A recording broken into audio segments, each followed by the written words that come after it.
Today, DesireTheSeries would like to introduce a short story titled Shen Wenlang Takes Care of His Pregnant Wife Part 3. If you enjoy it, please subscribe to the channel to give me more motivation. Thank you all. As time passed, Shen Wenlang was no longer an unfamiliar guest in Gao Tu's small apartment but had become an indispensable part of it. The initial awkwardness was gradually replaced by familiarity, and Gao Tu's coldness had given way to rare moments of warmth. The door to his heart had been slightly ajar, and Shen Wenlang knew this was the time to step through, not with haste, but with a sincere proposal for a shared future. One evening, after Gao Tu had fallen asleep, Shen Wenlang sat alone on the familiar sofa, gazing at the room. He saw a small picture on the table, depicting a family, an alpha, an omega, and a baby. His heart ached suddenly. He had once been a selfish alpha, thinking only of himself. But now, he had learned how to love, how to care, and he wanted to be part of that picture. He gently went to Gao Tu's bed and sat down. Seeing his peaceful face in his sleep, he softly ran his hand over his soft hair. "My love," he whispered, "I was once a fool, but I've changed. I want to be with you, to be the father of our child." The next morning, Shen Wenlang cooked a lavish breakfast. He set the dishes on the table and waited for Gao Tu to wake up. When Gao Tu emerged, he was slightly surprised to see him dressed more formally than usual, his face utterly serious. "Is something wrong?" Gao Tu asked, a little confused. Shen Wenlang stood up and looked straight into Gao Tu's eyes. "I've thought about our future," he said. "I don't want to force you to forgive me. I just want to ask you for a chance to make amends, to be a good husband and father." Gao Tu listened in silence. He knew this was an important moment. "I don't want you and our child to live in this small house," Shen Wenlang said. "I want you to have a better life. I want you to be happy, loved, and live in a complete family." He reached out and took Gao Tu's hand. "Let me build a family with you and our child, a family we almost lost. I will love you, protect you, and never let go again." Gao Tu flinched slightly, his eyes filled with complexity. He had waited for these words for a very long time. He had once dreamed of a small home, with him, with a child, and a peaceful life. But after the hurt he had endured, he had promised himself never to believe his words again. Are you saying these words just for me to forgive you?"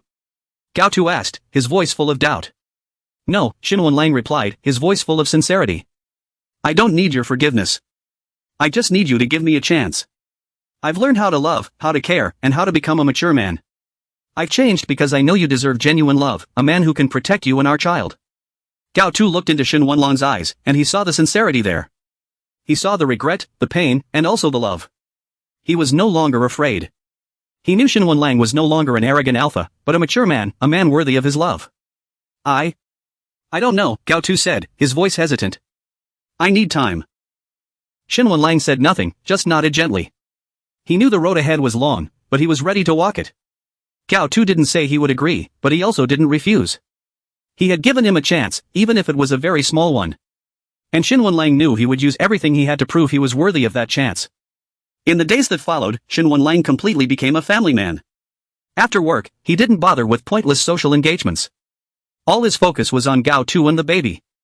He learned to cook nutritious meals, researched good milk for pregnant omegas, and even learned to brew tea exactly the way Gao Tu liked.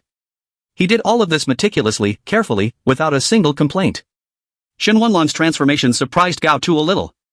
He was used to an arrogant, domineering Shen Wenlang who only thought of himself. But now, he had become gentle, considerate, and thoughtful. He simply stayed by his side, listening to what he said about life, work, and his fears like a close confidant, unassuming and silent. Just when things seemed to be going well, a phone call suddenly shattered the peaceful atmosphere. Shen Wenlang's phone rang, and his expression immediately changed. He left, speaking in a rush, his voice full of tension. He had something to take care of, and he would be back soon. Shen Wenlang bent down and gently kissed Gao Tu's forehead before leaving. Gao Tu said nothing, but his eyes grew complex. The kiss on his forehead still felt tingly, but coldness returned to his gaze. The old fear, which seemed to be dormant, surged powerfully. He remembered the promise, "I will never abandon you," and yet he left again. He was afraid that he would abandon him once more. His heart pounded, a feeling of unease rose up. He curled up on the couch, hugging his belly, as if to protect his child from a world full of deceit and pain. During Shen Wenlang's absence, Gao Tu lived in anxiety and insecurity. He didn't call him, didn't text him, because he was scared. He was afraid that if he called, he wouldn't pick up, and his fear would become reality. He lived in a world of silence, with only his own sighs and the baby's gentle kicks in his belly. He remembered the lonely months, and he knew he didn't want to go back to those days. In the silent room, when Shen Wenlang returned, he saw Gao Tu sitting on the sofa, his face full of exhaustion and hurt. He knew he had stayed up, worrying about him. He felt a sharp pang in his heart. He gently walked over, sat down next to him, and pulled him into his arms. "You're back?" Gao Tu asked, his voice full of suspicion. Shen Wenlang said nothing. He gently kissed his forehead, then pressed his cheek against Gao Tu's. "I'm sorry," he whispered, his voice full of regret. "I didn't tell you because I was afraid you'd worry. I promise I will never leave again." Gao Tu didn't believe the words. He had heard those promises too many times. He pushed him away. "Why? Why did you leave? You promised me." Shen Wenlang held him tightly, as if to imprint him into his heart. "I came home. My family knows about us. I told my mother that I have a family, and that family is you, and our child. I will never abandon my family. I was a terrible father for leaving you alone, but from now on, I will be a good father. I will be a good husband. I will be by your side, no matter what happens." Gao Tu gently nodded, tears streaming down his cheeks. He hesitantly asked, "So what did they say?" Shen Wenlang smiled faintly. Under the light, his smile was so gentle, softening his inherent sharp edge. "They are very much looking forward to meeting you. Of course, they are also eager to hold their grandchild. This is all up to you to decide." Gao Tu smiled, and this smile was real. It wasn't a social smile but one of genuine relaxation and reassurance. This was what he had truly desired, and he had finally achieved it. One morning, Shen Wenlang woke up and saw Gao Tu looking at him. His gaze was very gentle. "You've been a good husband," Gao Tu said, his voice full of sincerity. Shen Wenlang smiled, moved closer, and embraced Gao Tu's date. "I've been a good husband because I have a good spouse," he said. "And I will be a good father because we will have a wonderful child." The day Gao Tu went into labor, Shen Wenlang was so panicked he couldn't do anything. He called Su Luo, and together they rushed Gao Tu to the hospital. In the delivery room, Shen Wenlang tightly held Gao Tu's hand, kissed his forehead, whispering words of love and encouragement. He wasn't afraid, he was only afraid of Gao Tu's pain. He saw how much he struggled, and he swore he would spend his entire life loving and making it up to him. The baby's cry echoed, breaking the silence in the delivery room. Shen Wenlang felt the world stand still. He looked at the tiny life in the doctor's hands, and tears streamed down his face. That was his child, a part of him. When Gao Tu was moved to the recovery room, Shen Wenlang still sat by his side, never leaving. He saw the fatigue on his face, but his eyes were filled with happiness. He held Gao Tu's hand, his voice choked. "You worked so hard. Thank you." Gao Tu smiled softly, tears running down his cheeks. He had waited for this moment for a very long time. The baby, just clean and wrapped in a soft blanket by the nurses, was handed to Shen Wenlang. He trembled, feeling his strength drain away. He had witnessed the entire process of Gao Tu giving birth, the courage and the pain he went through. Now, holding this little angel in his arms, all the mixed emotions, all the irrational jealousy, vanished. Only limitless love and profound gratitude remained. He gently held the baby, pressing his cheek against the baby's. The baby's skin was soft, warm, carrying a gentle, characteristic newborn scent that made him inhale deeply. He stared at the tiny face, as if wanting to memorize every feature. The small, straight nose, exactly like his. The tiny, pouting lips were also his copy. He smiled lightly, a smile full of happiness and surprise. The baby boy was a mini version of him. He looked up at Gao Tuesday. He lay there, tired but his face radiating, his big, round eyes full of love looking at the two of them. Although the baby looked like him, the big, clear eyes were inherited from Gao Tuesday.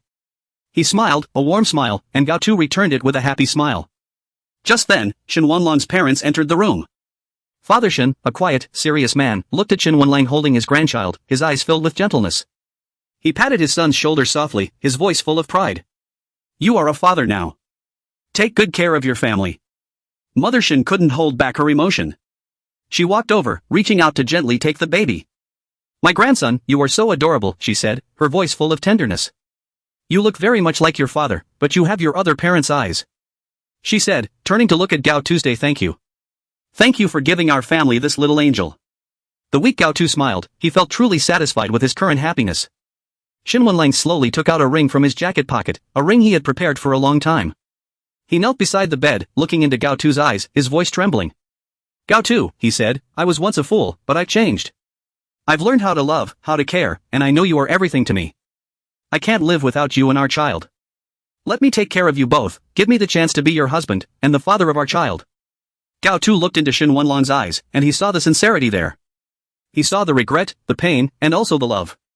He was no longer afraid. He knew Shen Wenlang was no longer a domineering alpha, but a mature man, a man worthy of his love. Are these words true?" Gao Tu asked, his voice full of emotion. "True," Shen Wenlang replied, his voice full of sincerity. "I love you. Shen Wenlang slipped the ring onto Gao Tu's finger. I will never let go again. I will spend my entire life proving to you that I am worthy of being the husband, the father of this family. Gao Tu nodded gently. He had forgiven him, and he had accepted his love. They hugged tightly amidst the gentle glances of their surrounding relatives. That was the moment their love was healed, and a new family began. After the moving proposal, happiness filled the small hospital room. The sparkling ring on Gao Tu's hand was like a promise, an assurance of a peaceful future. But Shen Wenlang knew his journey as a husband and father had only truly begun. After a week, they returned home. They continued to live in Gao Tu's rented apartment, a place that was once a refuge for loneliness, but now became the home of a small family. Every corner, every item, held memories, and they wanted to keep that familiar warmth. Back home, Shen Wenlang immediately took on the job of a genuine stay-at-home dad, or diaper dad, a more literal translation of the slang. He bought all the books on newborn care, watched hundreds of videos online, and even created a daily to-do list. However, theory and reality were worlds apart. In the early days, Shen Wenlang was like a rookie soldier. He was flustered and clumsy with everything. Gao Tu, exhausted from childbirth, still had to try and guide him. Once, Shen Wenlang fumbled with the diaper change, making the baby cry loudly. He panicked, his face pale, unsure what to do. Gao Tu chuckled, weakly but happily, gently instructing him how to hold the diaper and clean the baby. Shen Wenlang learned quickly, but each time, he had to be cautious, as if holding a precious crystal object. Just then, an unexpected guest arrived. It was Mother Shen, Shen Wenlang's mother. She arrived without warning, a large bag of supplies in her hand. She looked around the small apartment, her eyes complex. She didn't understand why the two chose to live in such a small place. But upon seeing her tiny grandchild, her face softened completely. She walked over and gently picked up the baby. She took a diaper and gently showed Shen Wenlang how to wrap it correctly. A tiny one like this needs to be swaddled snugly, but not too tightly, and it needs to feel comfortable and secure. Shen Wenlang listened to every word, his eyes fixed on his mother's hands. He knew these were not just instructions, but his mother's acceptance of Gao Tu's day. She also guided Gao Tu on breastfeeding and massaging the baby to sleep. Every word, every gesture from Mother Shen showed the care and love she had previously hidden. Mother Shen stayed at Gao Tu's house for a week. Every day, she cooked nutritious meals for Gao Tu, helping him recover quickly.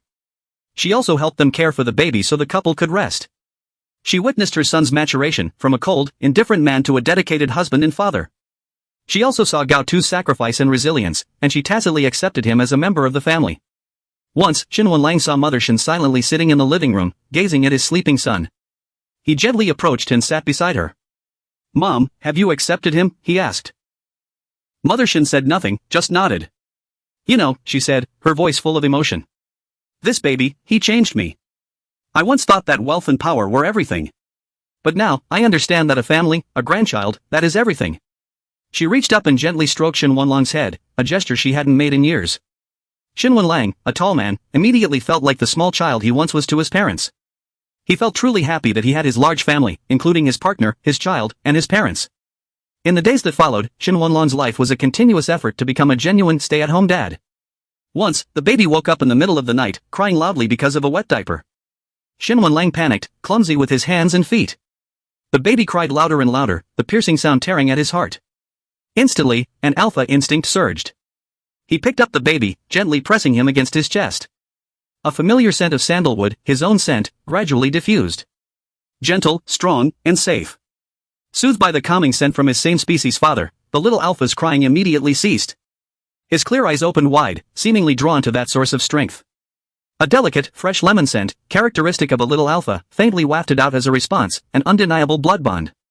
The baby's tiny hands clenched his finger, the baby naturally smiled, then gradually fell into a deep sleep. In the months that followed, Shen Wenlang learned how to take care of his child. He learned to change diapers skillfully, how to mix milk at the right temperature, and how to rock his child to sleep. He was no longer a clumsy alpha but a devoted father. One morning, Shen Wenlang held his child in his arms, singing a lullaby he had learned from his mother. His singing wasn't great, but it was full of warmth and love. The baby looked at him and smiled. His child's smile melted his heart. He looked at Gao Tu, and he knew he had everything. A loving partner, a wonderful child, and a complete family. He once thought that happiness was wealth and power. But now, he understood that happiness was a small home, with his child's laughter and the warmth of the one he loved. Their life still had many challenges, but Shen Wenlang knew he would never give up. He would use everything he had to protect this family, to love his spouse and child, and to prove that he was worthy of being the husband and father of this family. Time flew by quickly. Gaotu's smile shone brightly again, and the joyful laughter of Lele, the name Shen Wenlang and Gao Tu gave their son, echoed throughout the house. Shen Wenlang, from a cold alpha, had become a doting father. He wasn't afraid to play games, making all sorts of funny faces to make his son laugh. Lele was not just a child but a little angel who had mended all their wounds. Before Lele turned 1, Shen Wenlang and Gao Tu went to the government office to register their marriage. That morning was not splendid. There were no flowers or candles, only the gentle June sunlight filtering through the window, shining into the small room with stacks of files and the low whir of the printer. Both wore simple clothes, but they radiated a special aura, the light of happiness. Shen Wenlang tightly held Gao Tu's hand. His hand was large and strong, encompassing Gao Tu's. This time, it wasn't a desperate or jealous grip, but a commitment. Gao Tu's palm, once calloused from the months of hardship, was now warmed by his heat. They walked into the marriage registration room, each step slow and steady, as if walking on their own future path. Sitting across the government employee's desk, Shen Wenlang gently reached up and caressed Gao Tu's face, his eyes full of tenderness. That look was no longer the empty, emotionless gaze of a cold alpha, but an ocean of love. He looked into Gao Tu's eyes that had endured so much suffering, but were now sparkling like stars. He saw his own reflection in them, a reflection that had become complete. Gao Tu looked back at him, his eyes full of trust and happiness. Those eyes seemed to say, "I've waited for this day for too long." When the employee handed them the marriage certificate, Shen Wenlang gently took it, not with haste, but with all reverence.